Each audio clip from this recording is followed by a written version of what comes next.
Today's video is sponsored by Tokyo Treat. Hey everybody, it's Gunpla. Welcome back to my channel. I hope all of you guys have been doing fantastic. Today I have an amazing review for you guys.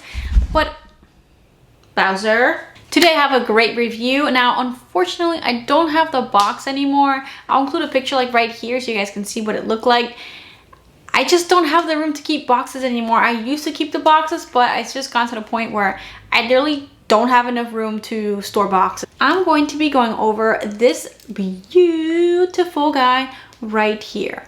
I don't have a lot of these as they are pretty expensive, and yeah, they're just really expensive because you could get a few kits for the price of what you pay for one of these. Now this is my first actual true titanium finish model. I actually ended up getting another one. I got the titanium new Gundam as well, which I haven't put together just yet, but I will review that one for you guys as well. If you guys want me to show you what that one looks like on camera as well, I could definitely do that.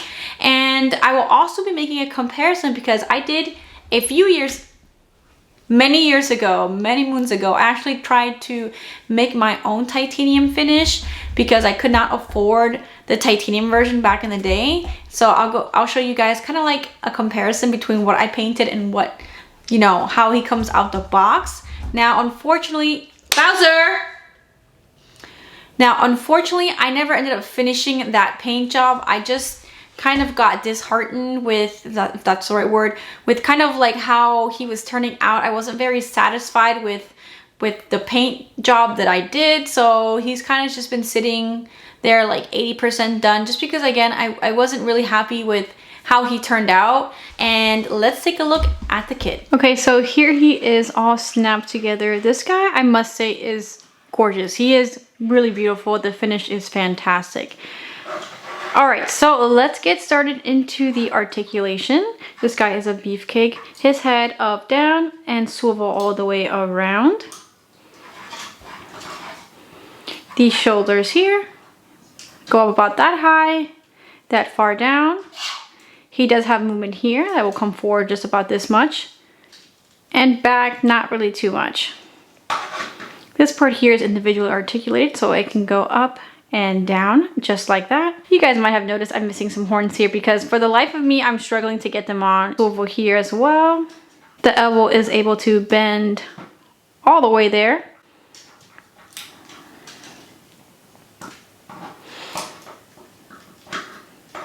This forearm armor here is able to pop out as... See, this happens a lot with me here. I'm going to use both hands for this. As you guys can see, this part's a little finicky. So it can come out this far and get popped back into place. But you have to be careful because at least for me, it pops out very easily. And he has fully articulated fingers. And he can do a 360 at the wrist. Now, honestly, I do not like these fingers. I kind of wish he would have fixed pose because they're very weak and I'm not really a fan of these kind of hands. I prefer fixed. Okay, so this is me from the future. I actually want to take a second to thank the sponsor of today's video, Tokyo Treat. For those of you who don't know, Tokyo Treat is a monthly Japanese subscription box full of popular Japanese snacks and treats. And Sakurako is a monthly Japanese subscription box full of authentic traditional Japanese snacks from Japan's local artisan snack makers. With Valentine's Day around the corner, Tokyo Treat and Sakurako boxes are perfect for Valentine's Day gifts. A lot of the snacks in the box are Valentine themed, so you can buy them as a gift for the person you love or share them with your loved ones on Valentine's Day. Each box contains a booklet explaining each of the snack and Japanese culture and even goes over the allergic info as well. What's awesome is that Tokyo Treats and Sakurako boxes come with a different theme every month, so it keeps things exciting and fresh. This snack right here was one of my favorites from the Sakurako box. It is a mini anko boom kuchen. Sorry if I'm butchering that. Well, I love anko and I eat this all the time when I'm in Japan. And from the Tokyo Treat box is, if you guys don't know, I love the Japanese exclusive Kit Kats. This one is a strawberry milk.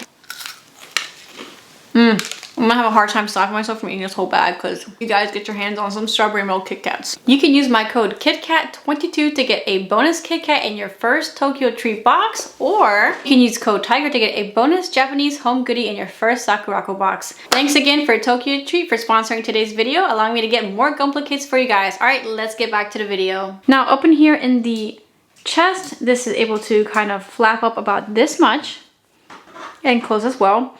There is no ab crunch. If I can show you here, no ab crunch in here. It's one solid piece, which is kind of unfortunate. But then again, this guy does have a problem where he is back heavy, and it's because of this right here. So he's pretty back heavy. So honestly, I feel like it would make him a little bit weaker if he had ab crunch here. He wouldn't be that solid because he already tends to lean back because of that heavy backpack. His waist, he can turn about this far. So he can't do a full 360. That is about as far as you'll be able to get out of a twist out of him, because you can see it kind of starts to snag on other pieces. For his skirt armor, they are individually articulated, so that's a nice plus. The sides can also go up and down as well. And for the rear, they are individual as well, so they can go up, down, and some side to side as well. Kind of reminds me of like a ladybug, right? A little ladybug. Now what's pretty cool here in the lower portion is you see there's like kind of a, I don't know how to describe this, but he is able, because of that, move the, and this off also pops off a lot. I mean, just look at how short this is. So I'm getting these legs constantly being popped off, which is another annoying aspect. But because of that, he is able to bring his leg out further or bring it more inwards. He's able to bend at the knee, pretty significant amount, which kind of surprised me. You see there's some action going on here as the leg goes back. These pieces move as well. Okay, so for the feet, there is some side to side movement going on there. So he's pretty decently articulated at the feet, and he's also got the little toe crunch, so you can bring that toe back. His inner flaps are also articulated, so that's a nice little extra piece of articulation. His back ones can go up and down, and this big one right here on his calf can also come up, and it can swivel. For the backpack here, I really honestly love the design of his backpack. So each wing, I will call it, can go up and down, and it also can go out to the side, a very significant amount. So they're really well articulated, and his little funnels or thrusters, whatever you want to call these pipes, they are also articulated. They're also articulated, so you can kind of spin them or put them in whatever direction you see fit. Okay, now to go over some of the accessories. So you do get a set of 3 different types of stickers. These two, which are, with this one, this is absolutely atrocious because it just looks absolutely terrible and tacky. I really don't like this. You get a set of water slides if you prefer them. I still won't be using these anyways. And you get a set of dry transfers. You get a small little full frontal. It's pretty cool because he actually is kind of that same titanium finish as the kit. 2 beam sabers, the 2 beam saber effects. You get quite a few effect parts here. 4 pieces in total. You get 1 shield. Now to get this ready, you just pop this off from the shield. These little slots line up. So you just kind of pop the effect part into the piece like this, and then you slide this option down, and then you have your beam axe ready to go. Now what's pretty cool is that you could just wield them just like this if you want the model to, but these two actually come together. You snap them into place like this, and now you get a double wielded beam axe, which I think looks pretty epic. Or if you like it more, you can use them and make them the large. You kind of have to fling this thing forward here. Rotate them, yep, just like that.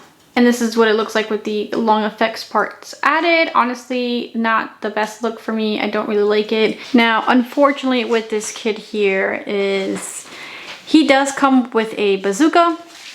Let me show you a picture, because unfortunately it no longer exists because of a certain puppy that I have here likes to destroy all my things. And that is this right here. Yeah, he unfortunately knows how to unlock doors, and he came in here while I was having, prepping my stuff for the kit review, and ran off with it and ate it and destroyed it.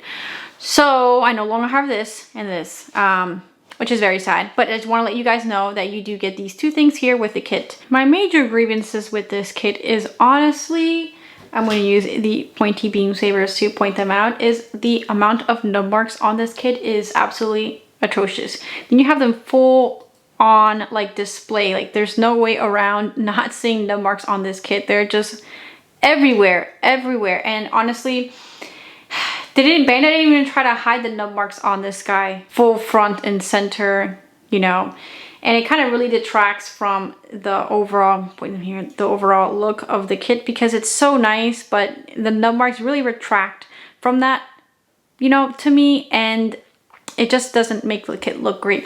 I do like how they have the color here on these, you know, poles. Okay, I'm gonna call them poles, all right? And you see here, it looks really, really nice, but then bam. What is this? Bandai, why? I hate this color. Now, of course, you can paint this, Melissa. Yes, I understand you can paint this, but at the price that you're paying this kit, this should have been done just like these colors here. It should have been the interior as well, because you see a lot of this throughout the kit, you know, here and inside and here. It's just, you see bits of gray, and it just doesn't look good. It should have been done a, you know, glossy titanium color as well, and it would have made the kit look good. It just kind of looks really odd, the mix of the colors.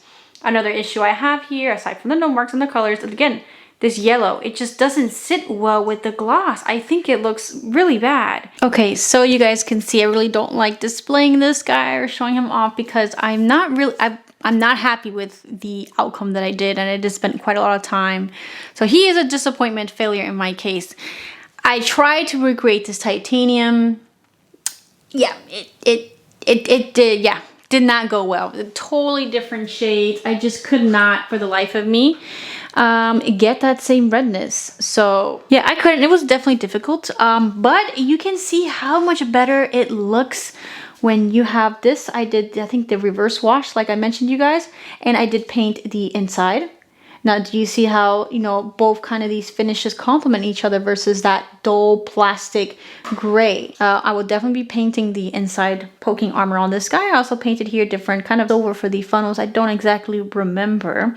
Again, I did this many years ago. I was in college. And then here also, these are actual custom effect parts that I think I got off eBay. So yeah, it was pretty cool. Looks much better than that here, like for some reason. There is my botched attempt at recreating this finish. Yeah, maybe one day I'll retry. Who knows? Maybe this time around I'll do a better paint job. Right here he is standing next to a Master Grade Heavy Arms. Kind of even makes it look like a high grade. This thing is so big.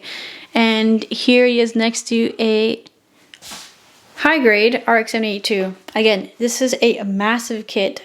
Very big Master Grade. Okay, so that is it for today's review. I hope you guys enjoyed it. Let me know in the comments, is this a kit that you guys would pick up or not? For me, it's really hard to say get the kit because honestly, it's really expensive. I was fortunate to be able to buy it at a decent price, and even a decent price was so expensive.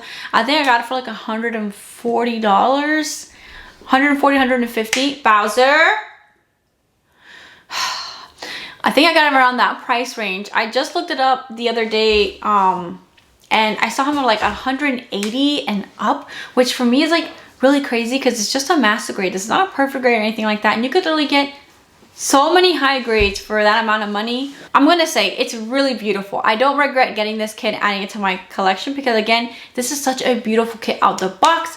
The only annoying part is that I kind of wish, again, this is an older kit, but just for that price point of like $140, $150, it'd be nice to have like that kind of gold separation that the newer kits have, because it's annoying that you're paying all this money and it's stickers, and it just does not look good. You're gonna have to take the time and spend the time to, you know, paint those gold lines. And then comes the thing everybody dreads, the nub marks. This guy has some serious nub marks, as you guys saw in the review, and it's just really unfortunate that he wasn't undergated. Again, older kit, older problems. So again, it's another thing you're gonna have to consider when you're kind of buying this kit, is you're gonna have nub marks. Myself, I really don't know any way to get rid of them aside from painting. And then again, how are you gonna match the paint that this guy has? So I am totally looking forward to building the titanium new Gundam, and I kind of wish Bandai would release more of these titanium finishes because I think they look really cool. Of course, on newer models that are undergated, because I hate the nub marks. I really do not like the nub marks. But anyways, that's it for today's review. I hope you guys enjoyed it, and I'll see you around for the next one. Adios. And always a huge thank you to all the people on my Patreon for always supporting me. And a special thank you to all my ultimate fans who are Alphonse, BibloJack4, Chris Wright, David Sikora, Jason Franklin Fergerger, Jamison Willis, Jesse Uli, Madi, Michael Lyons, Michael Lawrence, Mad Villain, Vertable20, and Wes Jones. Thank you guys so much for all the support.